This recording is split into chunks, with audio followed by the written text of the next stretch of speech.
जिसमें आज हम बात करेंगे लोकसभा चुनाव में आखिर वो कौन ऐसे चेहरे हैं जो किंग मेकर साबित हो सकते हैं। जी हां, क्योंकि लोकसभा चुनाव के लिए वोटिंग का दौर बीत चुका है और अब देश को इंतजार है 23 मई का, जब ये पता चलेगा कि अगली सरकार किसकी बनेगी।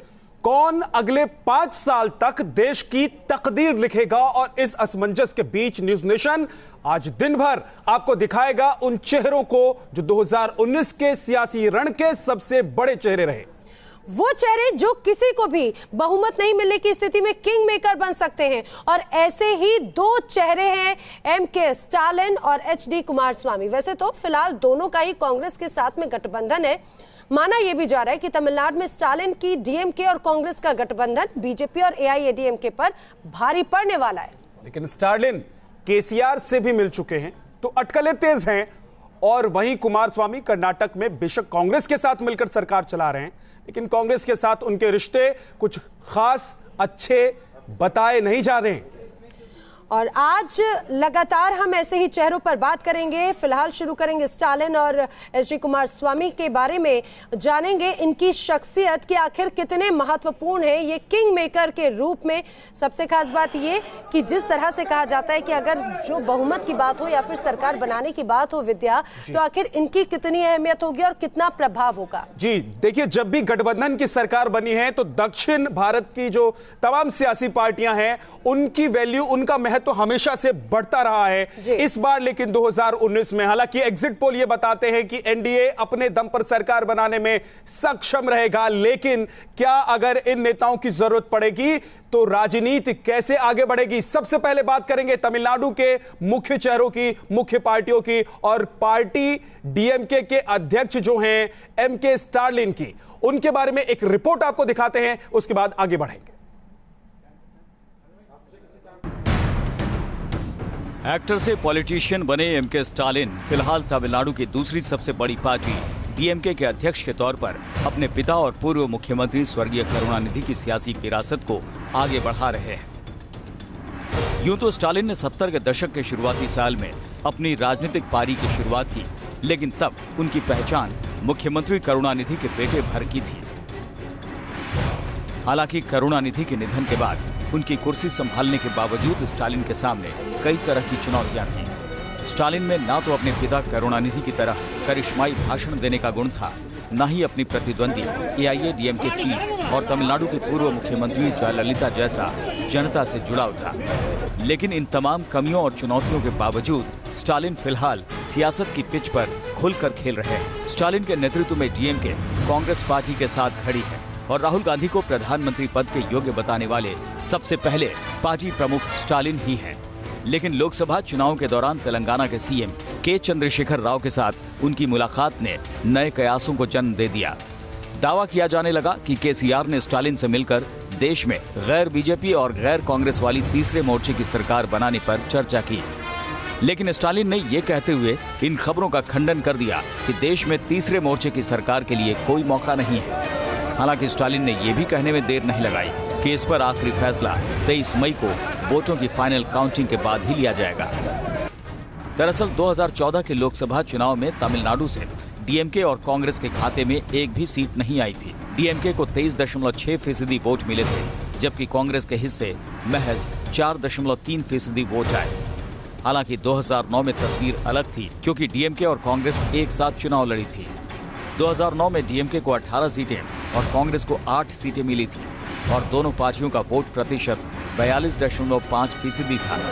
यही वजह है कि चुनावी सरगर्मी के बीच स्टालिन से बीजेपी ने भी संपर्क साधने की कोशिश की। तमिलनाडु में बीजेपी के प्रदेश अध्यक्ष तमिलसाई सौंदरराजन ने तो यहाँ तक दावा कर दिया कि स्टालिन बीजेपी से बातचीत के इच्छुक हैं, लेकिन बीजेपी की ये ट्रिक काम नहीं आई और स्टालिन ने ऐसी किसी भी संभावना को सिरे से खारिज कर दिया।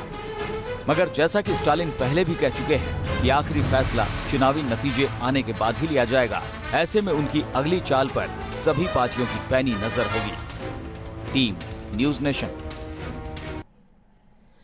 तो ये है, आपने देखा स्टालिन का आखिर किस तरह से दबदबा है और इसके बारे में हम जानेंगे भी, समझेंगे भी दक्षिण में किस तरह से प्रभाव है और दक्षिण के प्रभाव से केंद्र में इसका किस तरह का प्रभाव होगा, इस पर चर्चा भी करेंगे। हमारे साथ में जेडीएस नेता तनवीर अहमद बेंगलुरु से हमारे साथ में जुड़े हैं, वरिष्ठ पत्रकार राजेश बादल जी हमारे साथ में, श्री प्रपंच हमारे सहयोगी दक्षिण से हमें वहां से जुड़ रहे हैं और वहां की स्थिति बताएंगे।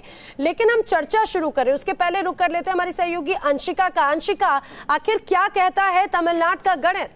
बिल्कुल नैना, अगर बात की जाए स्टालिन की और खासतौर से उनकी पार्टी की, तो अच्छा प्रदर्शन करती हुई नजर आ रही है। खासतौर पर न्यूज नेशन के एग्जिट पोल को अगर हम देखते हैं तो स्टालिन की जो पार्टी है डीएमके 45% वोट यहां पर शेयर है उनका और एआईएडीएमके का 40% वोट शेयर है, अन्य का 12%, जबकि 3% लोगों ने नोटा का इस्तेमाल यहां पर किया है।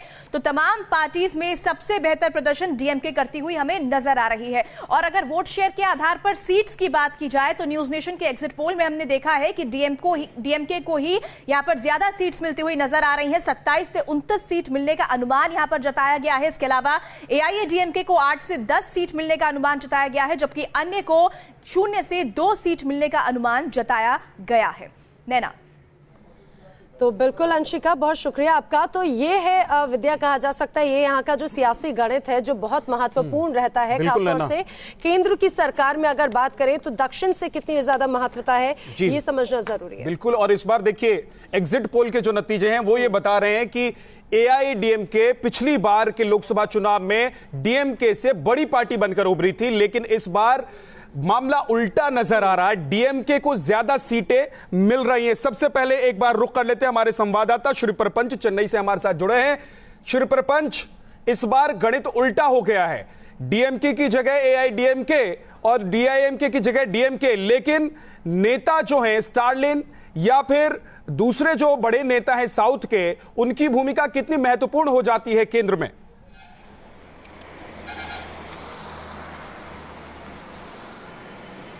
हम बता दें कि इस बार हम एक सिचुएशन देखने को मिल रहा है जहां पे डीएमके का एक अपर हैंड है। इसी प्रकार का सिचुएशन पहली बार हमने 2004 में देखा था, जहां पे डीएमके ने 40 से 40 सीटें यहां से तमिलनाडु से लिए थे।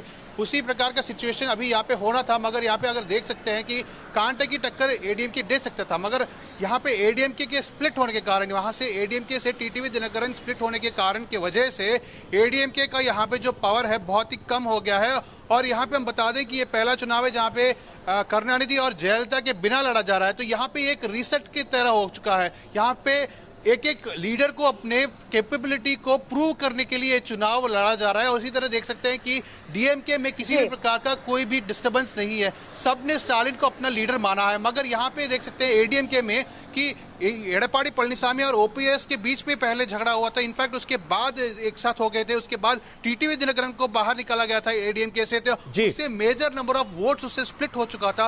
और इसी कारण को यहाँ पे देख सकते हैं कि पिछली बार एडीएमके पूरे 37 सीट्स इनफैक्ट तमिलनाडु में लिए थे, और इस बार हम देख सकते हैं कि सिग्निफिकेंटली एक शिफ्ट देखने को मिल रहा है, क्योंकि यहाँ पे डीएमके का जो साइड है ये समझे विद्या की जो एक उदय है वो तस्वीर तो जरूर नजर आती है।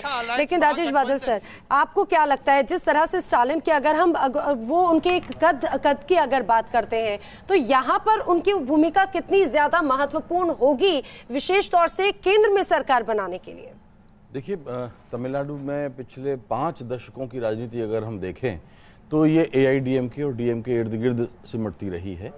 जब तक करुणानिधि मौजूद थे तमिलनाडु की राजनीति के परिदृश्य पे, तब तक वो प्रभावी रहे, और जब तक एआईडीएमके में जयललिता नहीं तब तक वो दोनों ही। ये पहला चुनाव ऐसा हो रहा है, दोनों ना उधर जयललिता हैं और ना यहाँ करुणानिधि हैं।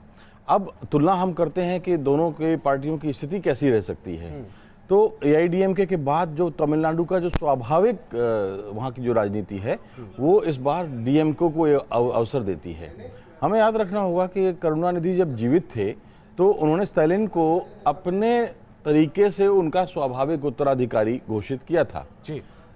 स्टालिन जो है वो उनकी दूसरी पत्नी के तीसरे बेटे हैं, और उनके जो सौतेले भाई बहन जो हैं, जो केंद्र में मंत्री कनिमोझी रह चुकी हैं, राजागिरी भी रह चुके हैं, तो इन्होंने भी अब शुरुआत में जरूर थोड़ा सा दांव पे छुए थे, पारिवारिक उत्तराधिकार और खींचतान चला था, लेकिन ये एक आप कह सकते हैं कि करीब करीब 50 साल की सियासत का सफर है स्टालिन का जी। और 50 साल की सियासत के सफर के बाद वो तमिलनाडु की राजनीति में स्थापित हो गए हैं। तो करुणानिधि की जो विरासत है उसको संभालने में उन्हें कोई बहुत कठिनाई नहीं आएगी। जो बात अभी हमारे श्री प्रपंच बात कह रहे थे कि उसमें आपस में कुछ जो चीजें हैं, लेकिन एआईडीएमके में भी हमें नहीं भूलना चाहिए कि वहां पर भी दो धड़े हैं और एआईडीएमके की अंदरूनी राजनीति। एक सवाल जिसका जवाब मैं जानना चाहता हूं, एक छोटे से ब्रेक के लिए भी हमें जाना, थोड़ा संक्षेप में बताइएगा कि एआईडीएमके और डीएमके दोनों का गठबंधन बीजेपी और कांग्रेस के साथ अलग अलग है। ऐसे में क्या कोई ऐसी स्थिति नजर आती है कि जरूरत पड़ने पर ये अलग भी हो सकते हैं, कांग्रेस या बीजेपी से दोनों ही दल?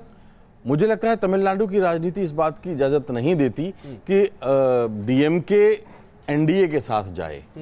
हालांकि एक बड़ा दिलचस्प बात है कि स्टालिन कभी किसी जमाने में आपातकाल के विरोध में वो मीसाबंदी थे और जेल में गए थे, लेकिन इधर हाल के वर्षों में डीएमके की पॉलिटिक्स यूपीए के ज्यादा करीब रही है। तो फिलहाल मुझे तो नहीं लगता, लेकिन राजनीतिक समीकरण बदलते हुए भी देर नहीं लगती, तो इस संभावना से हमें नकारना नहीं चाहिए।